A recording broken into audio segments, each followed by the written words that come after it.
Now you might look at Italy and you see several beautiful things, and one of the first things you probably will notice is its beautiful landscape. It has a lot of elevation, it has a lot of beautiful mountains, and in addition to all of that, it still has quite a couple of bridges coming still from the Roman eras.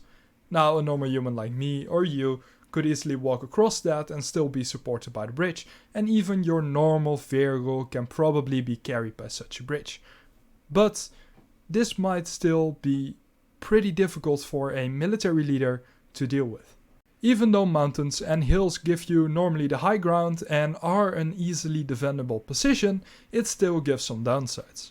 Now, for example, one of these downsides could be that you can't take a 20-ton heavy vehicle up a mountain, drive it across these old Roman bridges, at least not en masse. So the Italian tank doctrine in the interwar period would mean that they would make these tanks who would be able to fight in the northern Italian mountains. But this would impose several restrictions on tanks. Now, one of these restrictions would be that the tanks couldn't be too heavy, and the second restriction would be that they normally wouldn't be able to reach further than 100 kilometers on their own. Now, Ansaldo, so that was the tank manufacturer, would only really make tanks with machine guns, and these lightly armored vehicles were still by 1940 the bulk of the entire armored core. And this in turn would also slow down the development of the medium tanks. As you will see in this entire video, Italy was miles behind in terms of tank development to both its ally and opponent. Now this is because, of course, the first real prototype for a medium tank was only available in May 1938, and the first real medium tank was only available in 1939, it being of course the M1139. However, even though Italy's tank doctrine idea was understandable, it would eventually lead them to be years behind compared to both its allies and opponents in terms of tank development. Italy's first real OK tank would appear in 1943, with it being of course the P40 tank, heavy tank, but by that time they already had signed the armistice. Now, another intriguing project was the P43 bis. You can't really tell a lot about it because it was still in a wooden mock-up version.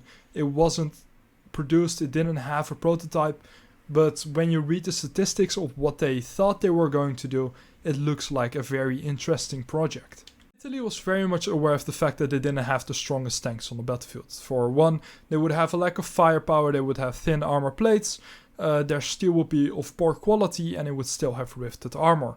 So they were trying to look at different solutions, and every single one of these solutions would include the Germans. Now, Italy had in total 2 solutions. Now, solution 1 was to ask Germany for 800 French tanks, and this number was reduced to 400.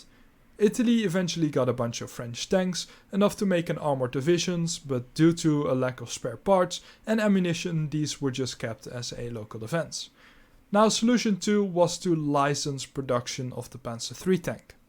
This proposal was made by Germany to Fiat, saying you guys can make your own Panzer III tanks. Of course, around this time the Panzer III tanks was still the tanks being used to deal with these armored targets. Now, of course, like every single deal in human history, there are conditions with these types of deals. Now, the conditions for this one would be that Germany would give Italy half of the raw materials needed to create a Panzer III tank, and furthermore that these Panzer III tanks will be created without a main armament and a gun sight. However, due to the restrictions and the competition between Ansaldo and Fiat, it never really went anywhere. However, the Germans tried it twice more, once with the Panzer IV and once with the Panther. However, none of these times it really worked. Like I said previously, Italian tanks would really struggle against most Allied tanks, and this would be retraceable to 2 things. Now, the first thing is, of course, the tank quality. Now, the tank quality over the course of the war, apart from 1943, only got worse compared to the Allies, but the training and the doctrine only got better, which made up for it in the long run. The first time the Italians came into action, it was a complete disaster. And this is mainly due to the fact that they didn't have any proper training, and due to the fact that the units were hastily created and were thrown into battle in about 2 weeks. Furthermore, they didn't have any proper support vehicles, and they only had 1 recovery squad and 1 repair squad for an entire battalion, and this is just simply not enough. Also, the doctrine determined the fact that they had to fire while move. when you don't have the modern stabilizers, your shots will be all over the place. You're not going to hit any targets, especially not on long distance. So saying, okay guys, you need to fire while moving is a massive mistake. Furthermore, they didn't have any coordination due to a lack of radio sets. Now, when I said that these tanks over the course of the war only really got worse, I really meant it. So, of course, the Italians started off with the M1139, the L335 and the VL3000. These were by no stretch of the imagination great tanks. But the Allies started off with the M3 Stuart and the cruiser tanks for the British. And as well, these tanks aren't great either. So the Italian tanks could occasionally take the fight to the British as long as we just ignore the Matilda II tank, right? However, once the Grand Tank, the M4 Sherman and the Valentine tank arrived on the battlefield, the Italian tanks really started to drop back in terms of quality compared to the Allies. Now, the reason for this is because they didn't have the firepower anymore to frontally challenge any of these vehicles, apart from probably the M1542, which had a stronger main armament than the other Italian tanks. Another issue for the Italians was that they didn't improve on the way they made their armor, so they kept being stubborn with riveted armor, which is known as being one of the worst ways to make your armor.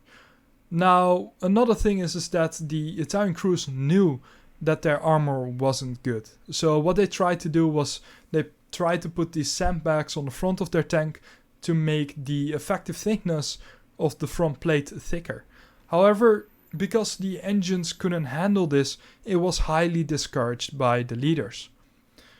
Now, after Italy signed the armistice, most of the armored fighting vehicles Italy had went to Germany, and 600,000 of their soldiers were taken back to Germany for forced labor. Now, over the course of the entire war, Italy has had some interesting projects, some interesting tanks, and of course, luckily for them, the doctrine improved. As it should, because you got experience, and with that experience you can change things. Now, overall, Italy is a very interesting case, and I'll leave that at that for today's video. Thank you very much for watching. I hope you enjoyed the video. If you did, leave a like, leave a comment, leave a sub. If you have something to add, you're free to do so in the comment section.